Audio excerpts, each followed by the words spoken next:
आगे जम्मू कश्मीर की बात कर लेते हैं, जहां पर विधानसभा चुनाव से ठीक पहले नेशनल कॉन्फ्रेंस के नेता उमर अब्दुल्ला ने अफजल गुरु को फांसी दिए जाने के फैसले को गलत बताते हुए नया विवाद खड़ा कर दिया है। उमर के इस बयान पर गृह मंत्री अमित शाह ने भी ओपन चैलेंज देते हुए कहा कि अब घाटी में आतंकियों की वापसी कोई नहीं करा सकता। वहीं इस मामले में सियासी बयानबाजियां भी तेज हो गई हैं।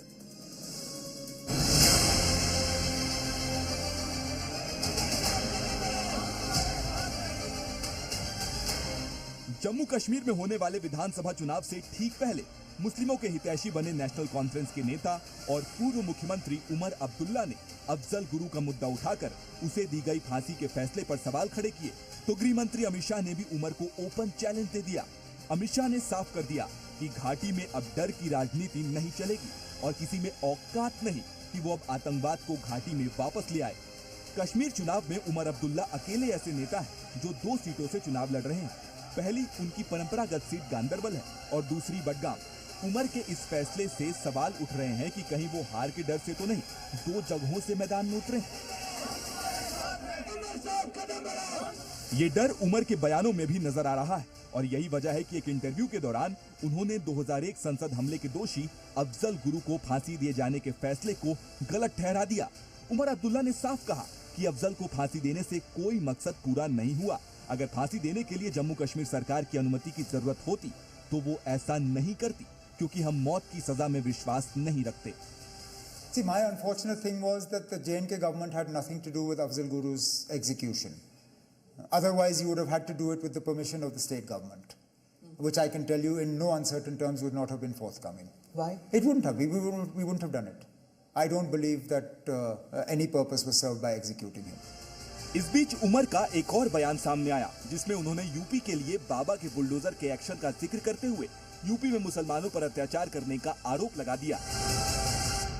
जिस तरह यूपी में मस्जिदों पे, दरगाहों पे, हमारे मदरसों पे ताले लगाए जा रहे हैं, जहां नमाज की इजाजत नहीं, जहां जुमा को सजदा करते हुए नमाजी को लात मारते हैं पुलिस वाले, जहां कर्नाटक के स्कूल और कॉलेजों में हमारी बहनों को, बच्चियों को पहले कहा जाता है हिजाब उतारो फिर तालीम हासिल करो। क्या यही हालात हम जम्मू कश्मीर में लाना चाहते हैं? अफजल गुरु को जब फांसी दी गई तब केंद्र में यूपीए की सरकार थी, लेकिन मुद्दा आतंकवाद से जुड़ा था। लिहाजा गृह मंत्री ने इस मामले में उमर को ओपन चैलेंज कर दिया और साफ किया कि अब किसी की औकात नहीं कि वो घाटी में आतंकवाद को वापस ले आए।